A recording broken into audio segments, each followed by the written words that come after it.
We will hear the lecture of Professor Andy van den Dobbelsteen regarding his experience and knowledge about the governance for sustainability.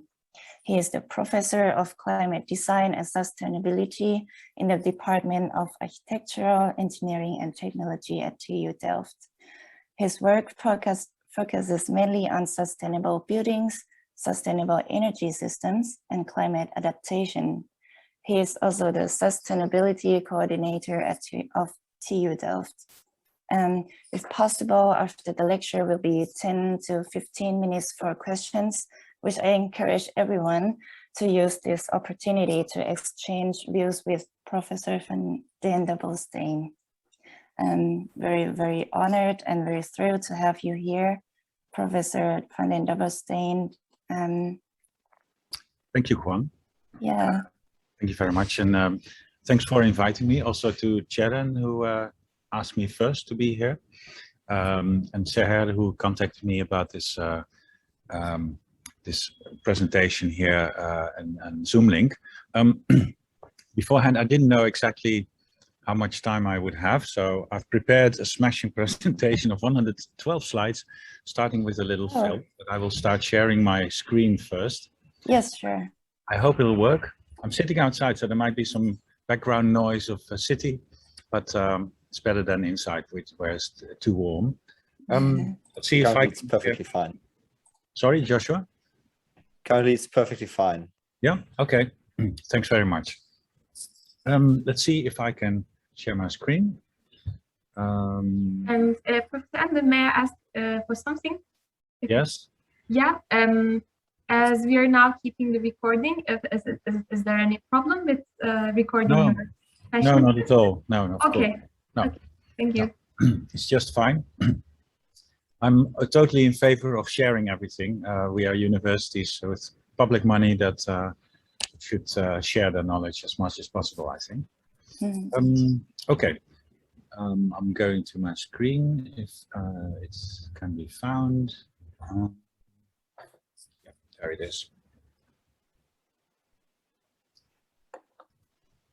All right.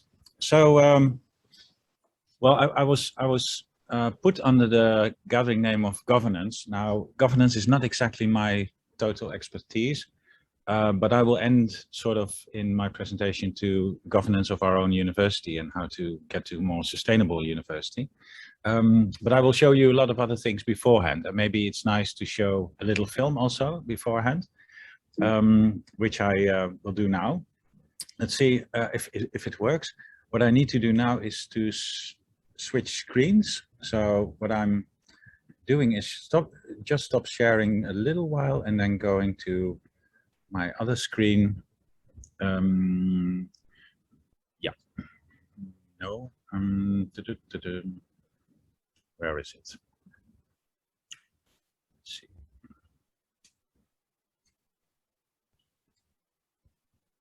This one.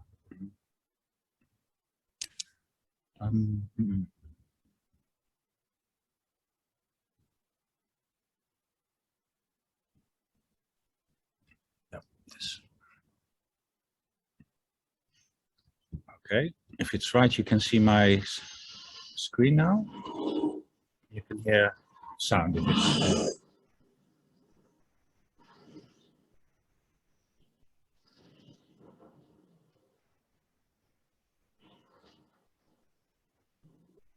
Sporting, lovely.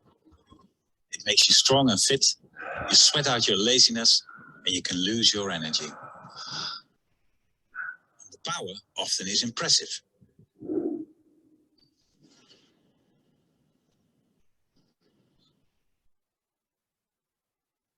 This is a typical Dutch couple in a typical Dutch dwelling. Everything is quiet and you would expect that they don't use any energy. But while these two are asleep, the house still requires 200 watts of power. Power is the amount of energy one uses or produces during a certain period. Unit, joule per second. Or in other words, watt.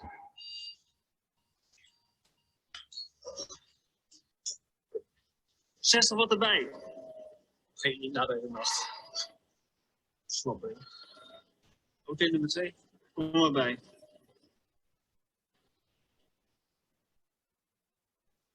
En kom jongens. Kom. Hé, lui Rammers. Ik maak alvast een ontbijtje.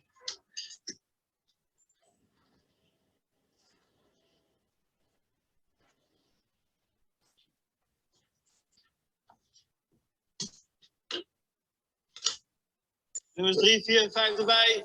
Ieder 300 watt. Coffee, 900 watts. If you keep the hot plate on, the demand will remain 900 watts. Energy is power times the period of time that this power is delivered. Unit, joule, watt hour, or calorie.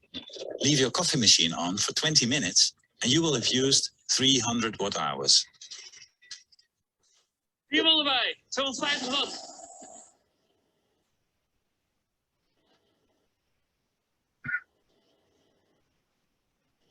Kom mensen, kom. Toasting bread, 1 kilowatt. But it can even get worse.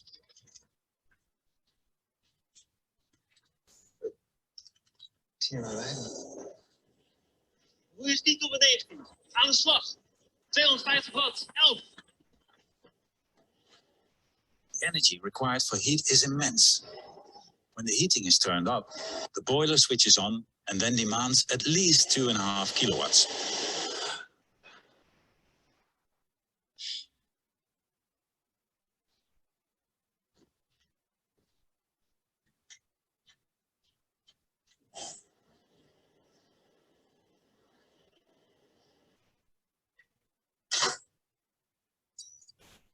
Nummers 2 tot en 9. Op de plaats rust.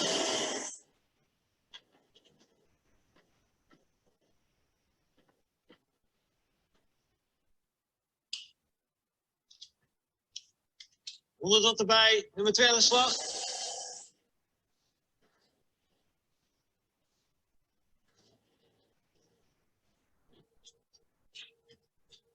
Alle hands op dek. Iedereen op de ergometer. Showering is one of the most energy squandering activities at home.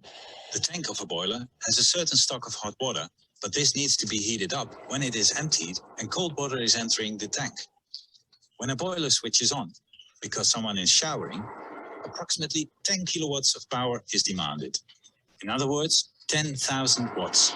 This means 30 rowers, each delivering 333 watts, an insane amount of power for just a shower. Jezus, hoe lang blijven mensen al niet douchen?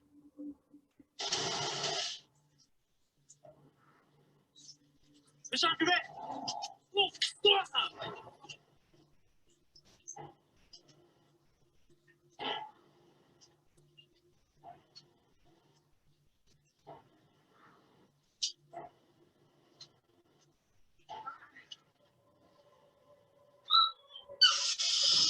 Benen! Nu! Gaan!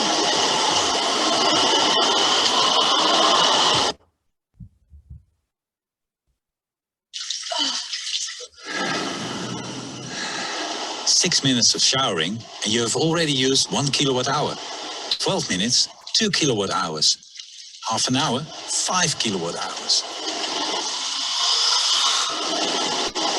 Laat lopen!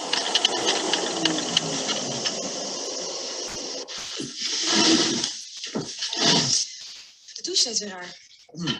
Oh yeah, that's rough.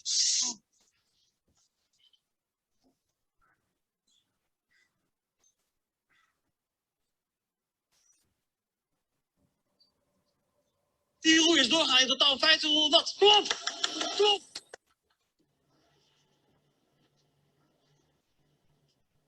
Kom op! Door!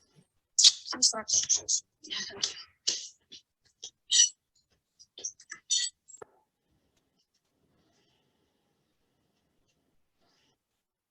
Good luck for our rowers, who for 8 hours only have to deliver the basic power of the house until the couple returns.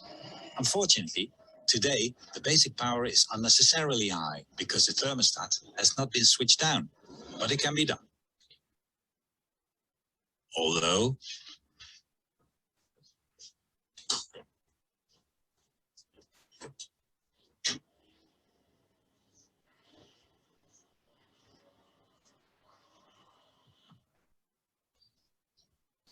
Without noticing, an invisible world is hiding in the house and in the equipment we use.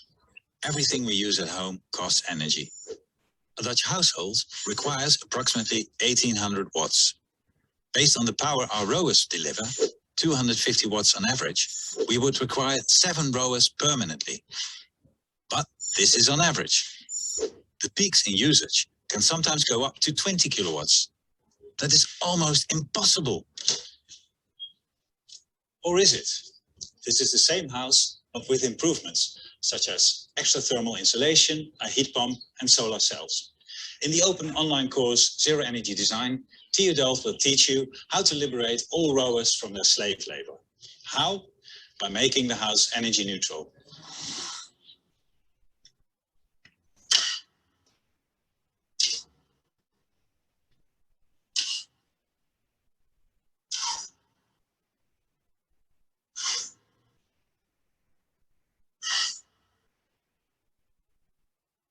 All right, so I'll stop sharing this film again. We made this for the MOOC Zero Energy Design, which can still be followed online for free. But it sort of showed the whole quantity of energy we use as a normal household. This was a Dutch household. I don't think it's much different in Germany or in most developed countries, but it sort of is it's a challenging thing to work on. I'll share my PowerPoint again, and then we'll continue. So you can watch this film and share it with anyone you like.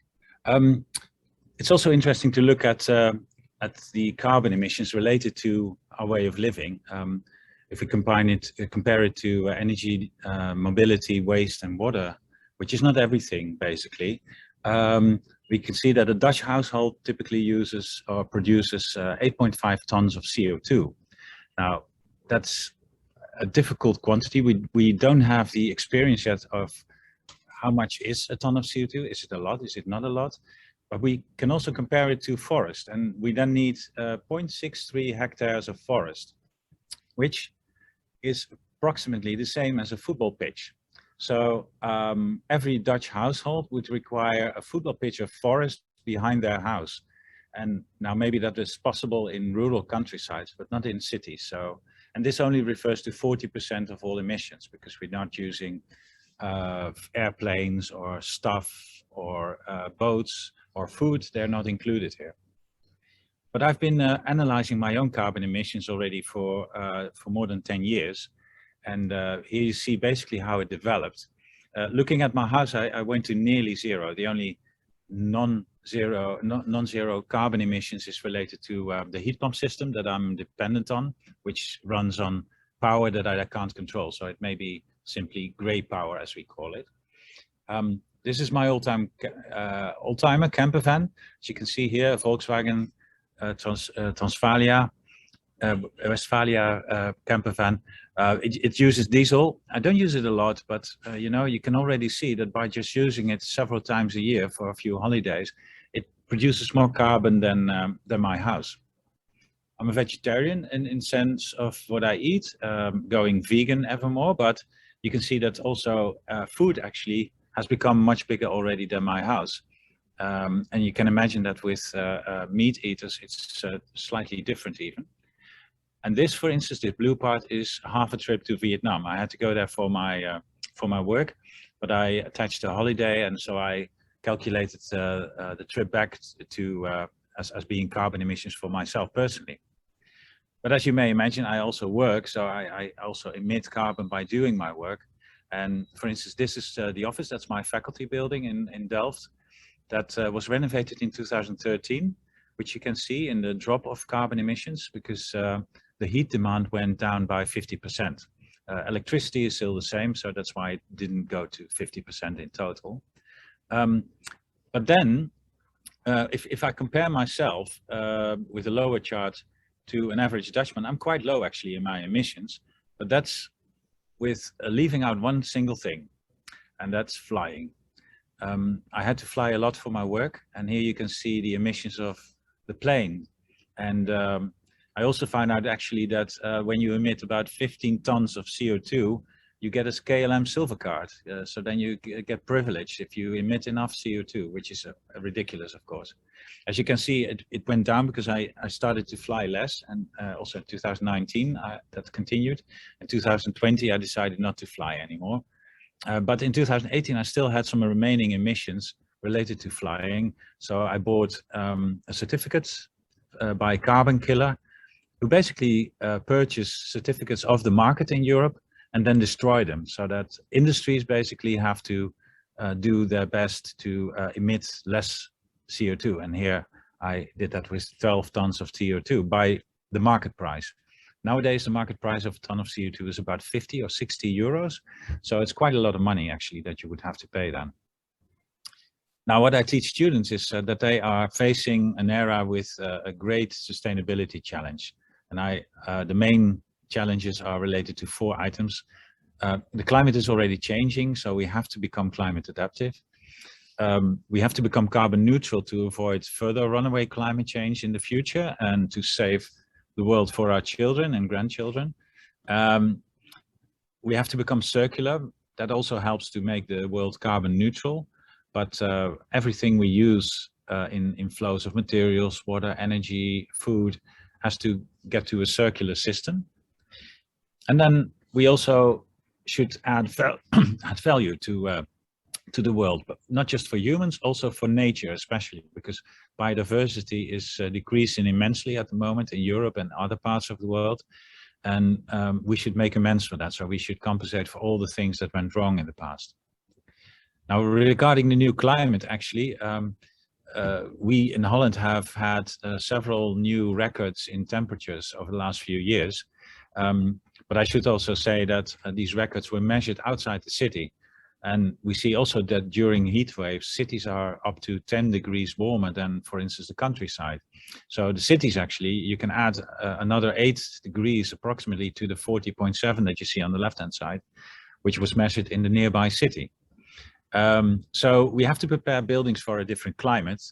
And the climate relates to water and heat, you could say. So we have to be smarter with water, capture rainwater and use it. We have to design safely for floods.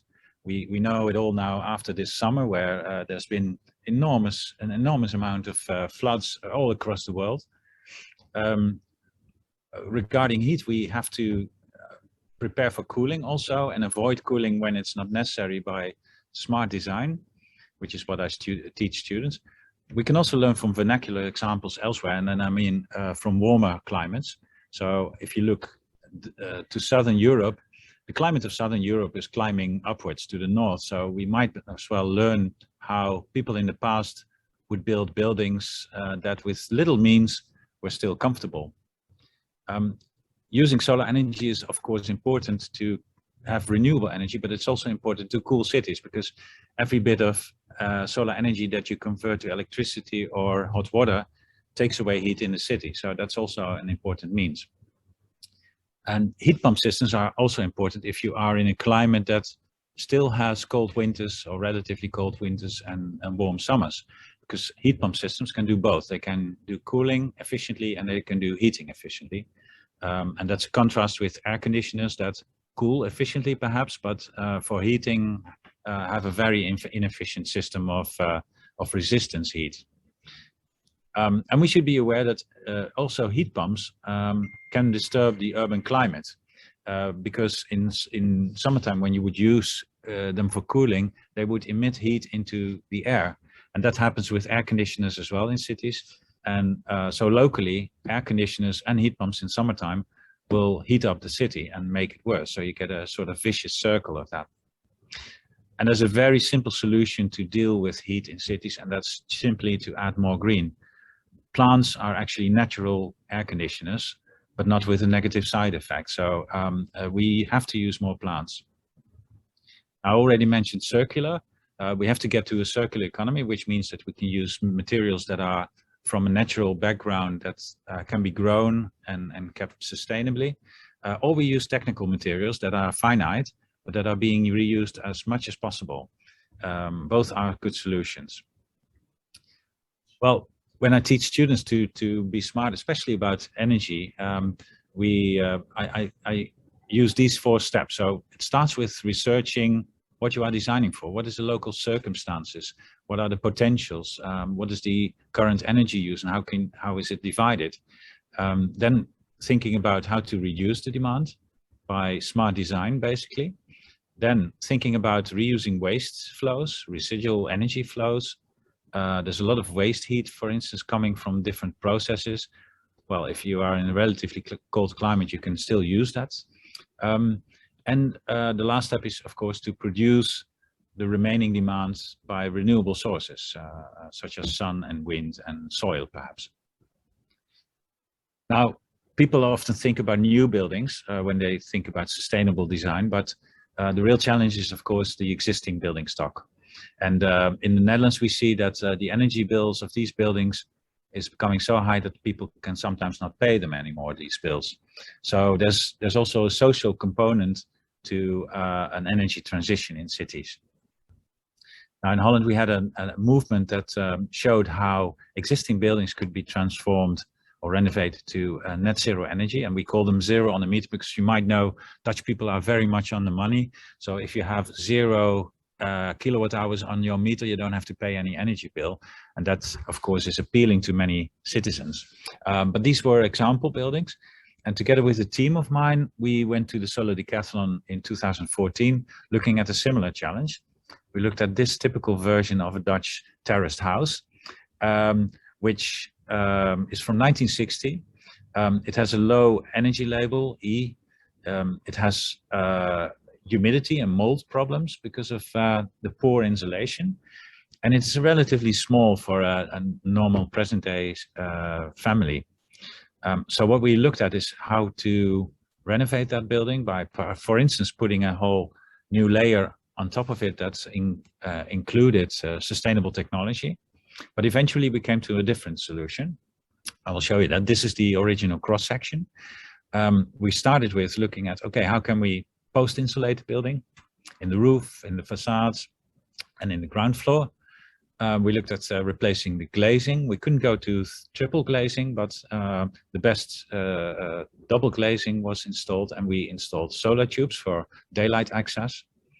Then what is really important to know is that if you, the soil basically has the average of a local climate. So the average temperature, the mean temperature of a year, is what you can find in the soil, relatively stable.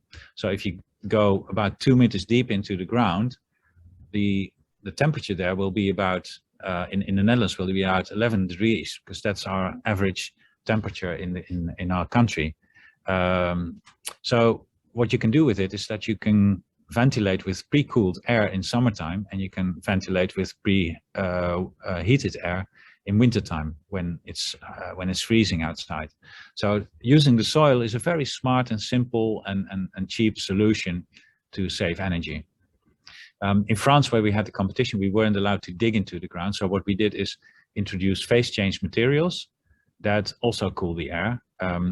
But the only disadvantage is that it doesn't work in wintertime, only in summertime. So it would help to passively cool the building in summertime, but in wintertime, it wouldn't make a big difference, but at least summertime it would save a lot of energy. And then we put a glass house to the building on the southeast side, and that was used to put PV cells on them. But we also collected heat from the glass house, and with a heat collector and a heat pump, this could be basically transmitted to 55 degrees of water, and that temperature was good enough to heat the house with radiators and also to be used for showering. So we killed 2 birds with 1 stone, as the English say. Then the glass house that we attached could also be used for rainwater collection and for the storage of rainwater, for which you need space, of course. And that rainwater is used for plants, but also for toilet flushing. So that saves a lot of drinking water. And the plants were an important measure as well, because most of these cheap houses have little green around them. There's mostly petrified by tiles and stony separations. and we wanted to introduce a more ecological way. And well, this is what it looked like. I was there yesterday actually, and it's enormously lush. So what you see now, this was right after the delivery of the house when it came back to Delft. But now it's completely encapsulated by green, and it's bustling with insects and birds. So it's a lovely place to be at the moment, and people are living in it now. So it's a real house. Well, 2019, so 2 years ago, we went to another edition of the Solar Decathlon in Europe with another team that looked at a different thing. In the Netherlands and in many countries, we have similar problems. About 1 million extra dwellings need to be established. And at the moment, it doesn't go that fast. It doesn't mean that we need 1 million new houses, because that's what, of course, construction companies preferably want. But it's much better to look at what is already existent.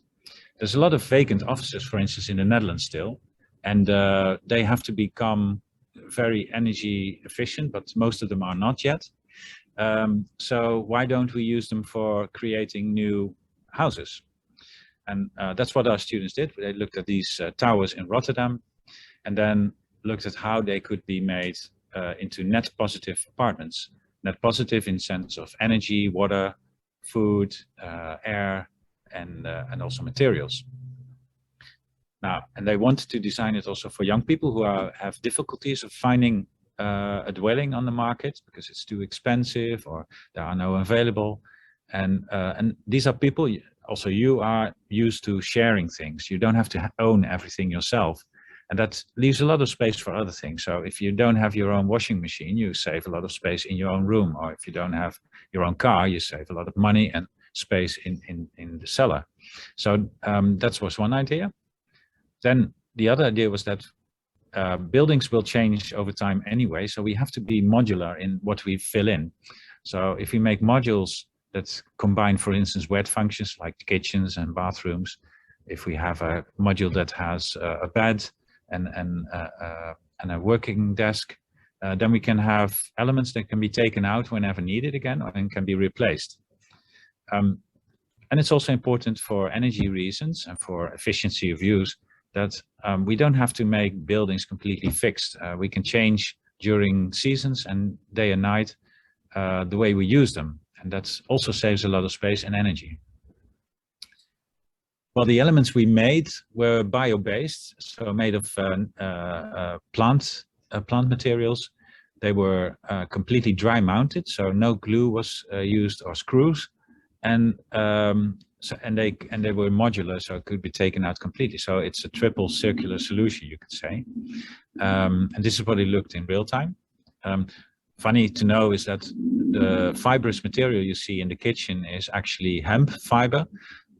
Sort of a remaining product from other plants, you could say, typically Dutch. And then we also introduced a green wall because in these towers, of course, you can't have an outside space. There's no room for balconies. There's a lot of wind there. So we have to create the outer space inside. Well, and if we do that with plants, the air coming in can also be pre-filtered basically by the plants, by the roots especially of the plants. And that's what we did. So what you see here is the real green wall, which really looks lovely. On the left-hand side, you see in the wall, you see phase change material elements, and the air passing through the root zone of the plants is coming along those phase change materials as well, thereby pre-cooling or preheating the air before it comes in. That's a very passive solution that costs hardly any energy, only for ventilation. But creates the best indoor climate already immediately. So this is what it looked like. We also introduced on the outside vertical PV because there's little roof, of course, with towers. And we created also innovative PVT chimney. So our pavilion that we had to build for the Solar Decathlon couldn't be the entire tower, of course. So we picked out a corner, and this is what it looked like. Well, and here you see these panels, these facade panels, and you wouldn't recognize them as PV panels, but they are actually. So the advantages you see on the right-hand side, so they have more surface than when you just use the roof. They capture lower sun, which in northern climates is favorable because the sun doesn't go that high in our regions.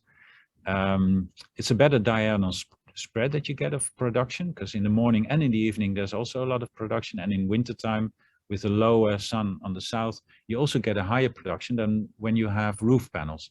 So vertical PV for me is one of the best solutions for, let's say, the northern hemisphere and the most northerly places there. Well, this is what the solar village looked like in Szentendre in Hungary, where the solar decathlon took place. And just to show that we won quite a lot of prizes, which was a world record in the history of solar decathlon. So we were really proud about that. And now this year, we're working on the next project, which is going to be in Wuppertal. So the next solar decathlon will be in Wuppertal. And this time my students, which of course, again, is a different group, chose to tackle tenement flats, as you see here. The tenement flats have a typical portico with a stairwell that connects all the things. And to create more apartments, these are top-ups that we put on top of these tenement flats. And what we will demonstrate in Wuppertal is a combination of the circulation core on the left-hand side, a part of the lower apartment on the ground floor, and a part of the top-up apartment. So those combined is basically going to be our pavilion, which will look approximately like this. And to see it from the front side, it will be a bit like that. We have again vertical PV on the top. This is not the design as it's going to be. It's going to get some sort of 17th century painting print on it. So we will also want to demonstrate that you can make everything with PV panels nowadays in different colors and different prints. So that's what we're going to do. Now I'm shifting to a larger scale, the energy transition of cities. Of course, buildings are a challenge, but to me as a scientist, making super sustainable buildings is not like the biggest challenge anymore. We can do that. It doesn't happen everywhere, but we can do it. Now in cities, there's a big thing to be dealt with, and that's a part of governances also. If we look at the current demand of heat in the city, then most of it in the Netherlands at least is provided by boilers, by gas boilers. There might be some heat networks that provide heat centrally from power plants, and there might be some low temperature heat coming from underground systems, for instance. In due time, this has to change in the future. So if we go to 2040, and this is referring to Amsterdam, actually all new buildings that we add shouldn't be a problem for the future anymore. So we should make them energy neutral anyway, so that they don't cause a problem. With the existing buildings, I estimate that we could save about 1/3 of the energy that they use at the moment. And that would also lower the amount of energy that we need. And then what remains is basically the different heat types. And by renovating buildings, a substantial part of the buildings and also new buildings could go to low temperature heat instead of high temperature heat coming from gas burning. And low temperature heat is important because we have a lot of sources of that. We have open water, we have the soil, we have waste energy coming from industries, we have waste energy coming from saunas, to mention just a few, and they can all be used in the city. So we have many more low temperature heat sources than we have high temperature heat sources. The only high temperature heat source that is renewable in the future might be geothermal heat coming from the underground, or maybe some high temperature solar heat, but not too much. Now the same transition is happening with electricity. So we were looking at heat, this is electricity. Most of it is now coming from power plants, which are either coal-fired or gas-fired. Some countries also still have nuclear power, but here it's mainly fossil fuels. And a small part is coming from wind energy, and we also have some waste incineration plants in the Netherlands. Well, in the future, the demand for electricity will increase immensely because we have a shift to electric vehicles, to heat pumps instead of gas boilers, and there's an increase of population, of course. The biggest part of future energy should come from photovoltaics, is what I think. Another part could come from wind on the land. There might be some waste incineration still, although in a circular economy that will be very minimal. And that means that a city like Amsterdam also would have to get a substantial part of their power from the region that it is in. Of course, urban regions have more space than the city itself. So there's much more place for wind turbines or PV fields when you go to the countryside. So that's the transition that is needed for electricity.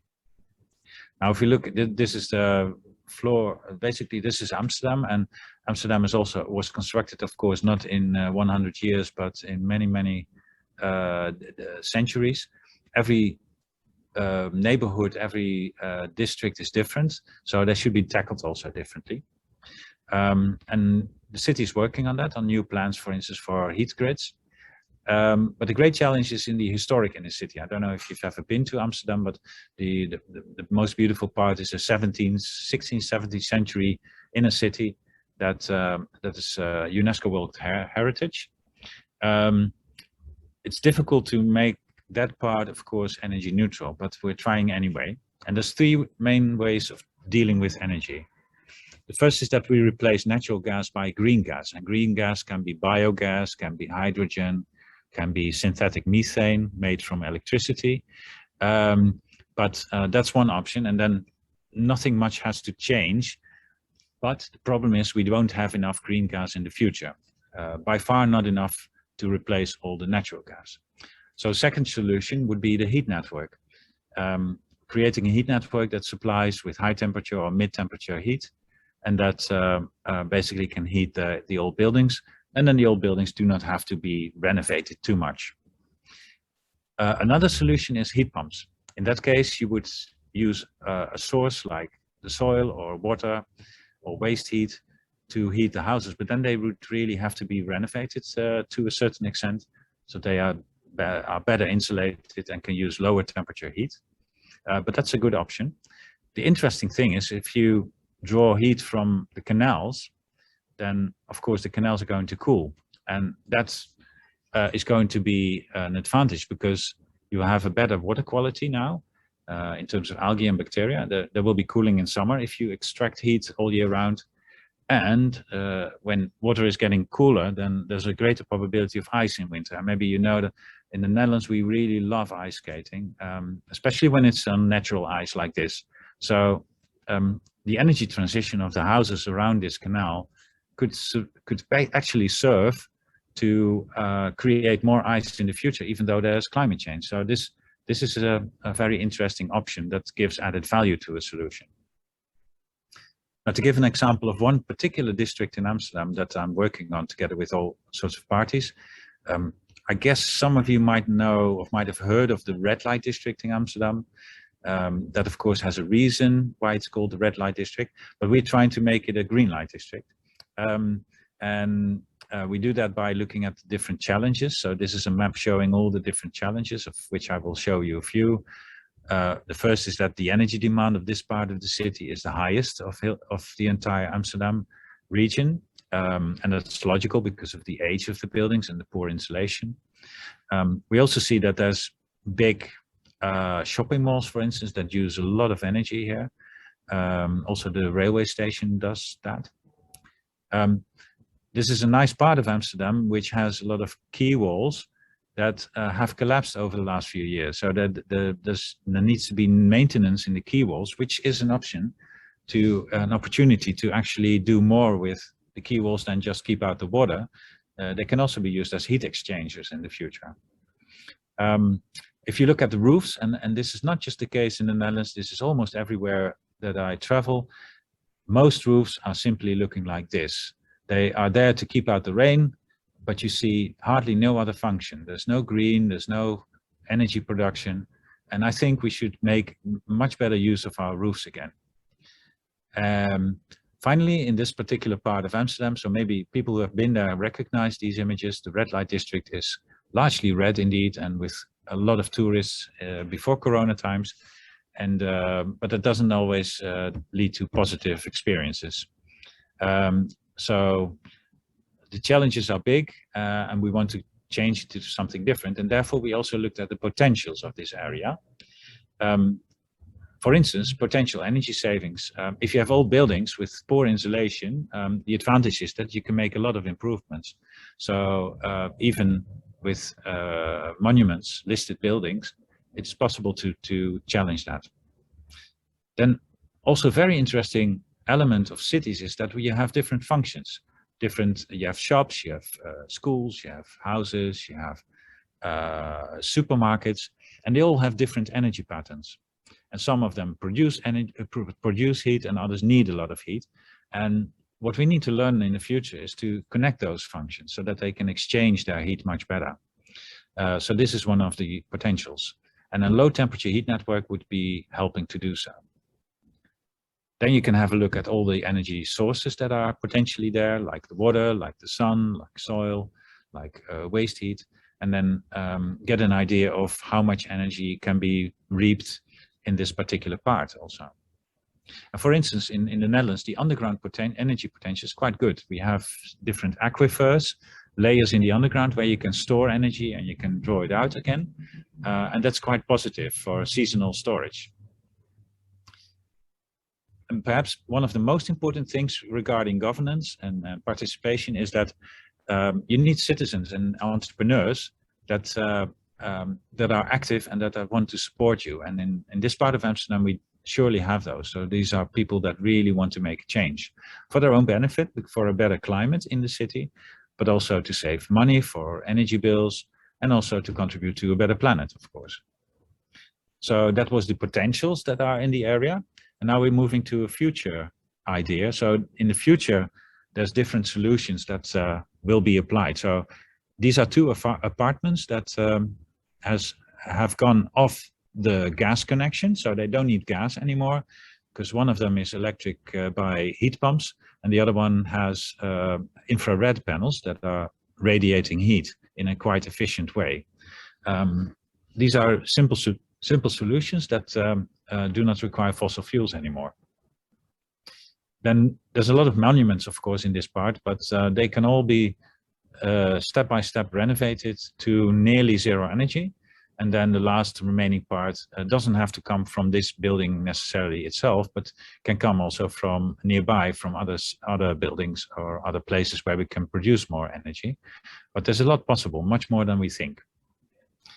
You already saw a picture with some solar panels. Well, this is also a roof with solar panels. This is actually a student society club that put this on the roof simply to save energy, but also to contribute to sustainability. And in cities, as I said already, green is very important and can create a cooling, but also can sequester rainwater, it can absorb carbon, it can create biodiversity, and it's nice to look at. So it has a lot of advantages, and green can also be combined with solar panels. It's not that it's either or. Now, particularly these cities with canals, I already said that we can exchange heat easily with water, especially when you have floating water. There's a lot of heat potential that you can draw out and use for heating or cooling. And in Amsterdam, this is what we're going to do. And then if you connect it to a low temperature heat network, that can be filled by all sorts of low temperature sources, like for instance, waste heat from supermarkets. Supermarkets are cooling all year round. But what not many people know is that for cooling, you blow out warm air on the outside. So supermarkets are currently heating up cities, whereas you can also capture that heat and use it for such a heat network as this one. Also metros, especially in summertime, are really warm because of the people and the vehicles in it. And this heat can also be reaped and stored in the underground for the winter time. So there's a lot of potentials here in the future for this particular area. Now I will finalize. That's my final part of the presentation, and then we can get to answers and questions. That's about my own university, TU Delft. We have an executive board that I'm very happy with, that has expressed the ambition to become a very sustainable university in the world and to give a good example to other universities. And this basically started with publishing the first position paper regarding climate and climate action. We did that in 2019 as a university because there was a lot of debate ongoing in the Netherlands. I don't know if in your countries that's still happening, but we still have some skepticists who still don't believe that climate change is real, even though actually the news is quite clear of that. But this was also translated in a new program at TU Delft, the Climate Action Program, which focuses on all sorts of themes that relate to climate action, climate science, climate mitigation, climate adaptation, and climate governance. And this is now has started, and we are going to put a lot of money in it to do research where research is still needed. And what I'm personally working on as a sustainability coordinator of TU Delft is on an action plan for the campus itself. And we look at different things on education, of course, on research, but predominantly on how to involve the community to get to different behavior, to go to reporting annually or even faster, and to look at the operations of the campus. So look at all the different things that can cause environmental burden or carbon emissions, and how to deal with that. I cannot do that alone, of course, so I have a lot of people from the different faculties and supporting departments that are joining. Also, a lot of students are joining in this whole enterprise.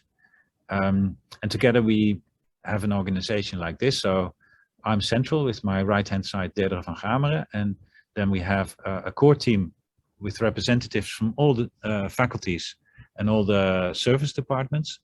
And then we have different theme teams that focus on specific themes that are related to sustainability. And we are all supported by the executive board. Now, what we vowed as TU Delft is that we want to become carbon neutral by 2030 and relate that not just to buildings and energy, but to all activities done on and from the campus by TU Delft. Second is we want to be circular by that time, related to all resource and waste flows. We want to be climate adaptive, related to heat and drought, but also water, for instance, excessive water, extreme weather. I think the quality of life can still be improved. A healthier campus, a more biodiverse campus, a better, a more inclusive campus. All these things need to be created. And then last and not least is that I think on the campus we should demonstrate much more what we do and make the whole campus a living lab, a giant living lab with all people who are using it being part of experiments that we have to do. At the moment there are a few experimental sites on the campus, but not enough, I think. So that should be improved. Part of it is carbon accounting. Carbon accounting is necessary to know where we stand with carbon emissions. And this can also be translated into this map that shows the forest that is needed to compensate for all the carbon emissions. And in the gray line, you see municipal borders of Delft. So we need about 1.5 times the area of Delft, the city of Delft, to compensate for the university's emissions. Now this needs to be improved, of course. Then I heard some noise, by the way, on the background. We also found that actually all the things we looked at, a few things we hadn't administered yet. And that was procurement, for instance, of stationery, of furniture, of equipment, lab facilities, services. And this turned out to be as big as everything else.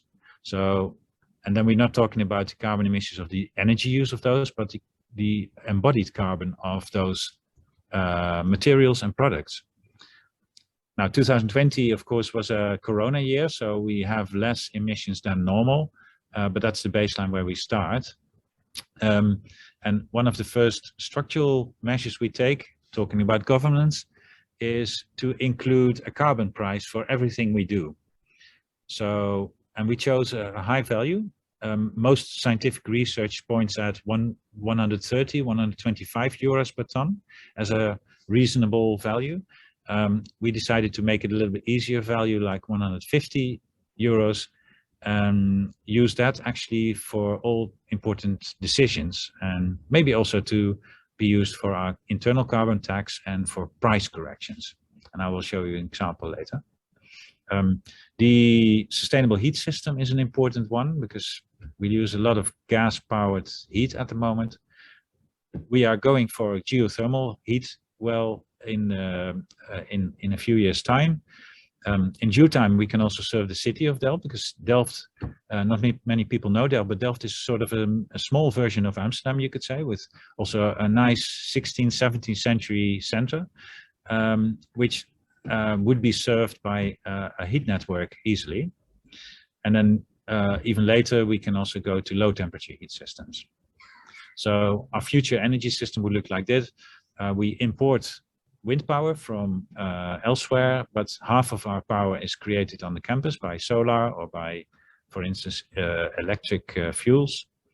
And then we have the heat system that is based on geothermal, largely going to the city of Delft, and then with a mid-temperature and low-temperature heat mainly used on the campus. Now we have different buildings. There's about 33 buildings on the campus. These are not all of them. And we have a few very big consumers of energy or users of energy. And those are the big faculty buildings plus 1 or 2 labs. But if you divide them by the space, by the floor area, then you see that the values of some of these faculty buildings is not that high actually. And they are within the limits of our target, which is 100 kilowatt hours per square meter maximum. But still, there's a lot of buildings that need to be tackled in due time. And that's why I propose to do a weekly or monthly competition showing the carbon emissions of every faculty building on a list just like a pop chart. So here you see the list as it is at the moment, with our aerospace engineering faculty doing best. We have one building that is energy neutral, the Pulse building, but that's a relatively new one. And it's an educational building for everyone, so it's not one faculty. Very important to understand is that we might demolish all the poor performing buildings and then build super sustainable new ones. But we always forget that there's a lot of embodied carbon in the building materials. So building a new building is about 3 times more carbon intensive than renovating a building. So that's important to know. The newest areas at Delft are going to be like new flagships for sustainability, as you may imagine, the 4 C's here. And we also involve external parties like this caterer to build a circular new office for themselves and using aquathermia also from the water. Also at food, we are looking and we are trying to persevere in making food more sustainable. As you can see on the left-hand side, a meat lover's diet creates a lot more greenhouse gas emissions than a vegan diet. That's why my own faculty of architecture decided to go for a fully vegetarian restaurant, which also has about 40% vegan food. This caused a lot of turmoil because the meat industry is immensely powerful in the Netherlands, and they were immediately hitting on to us, onto me especially. But I think we should continue with that. I'm not necessarily against eating meat completely, but I think it should be organic if so, and it should be local. We should eat seasonal food. We should make them really animal friendly, although meat can hardly be called animal friendly, and much more plant-based food. And it's good to know that Leonardo da Vinci was a vegetarian himself, so we don't need meat to be smart, I'm just saying. Another way to do that, and not to leave out meat necessarily, is to adjust the prices simply by including a carbon price. And this table shows that. Normally a beef burger would be cheaper at the moment in Delft. But if you include the carbon price, then the price would be reversed. So beef would be more expensive than a vegan burger. And the same applies to other menus. So we're also proposing to do this. Then procurement, I mentioned that this was the biggest chunk of carbon emissions, carbon equivalents.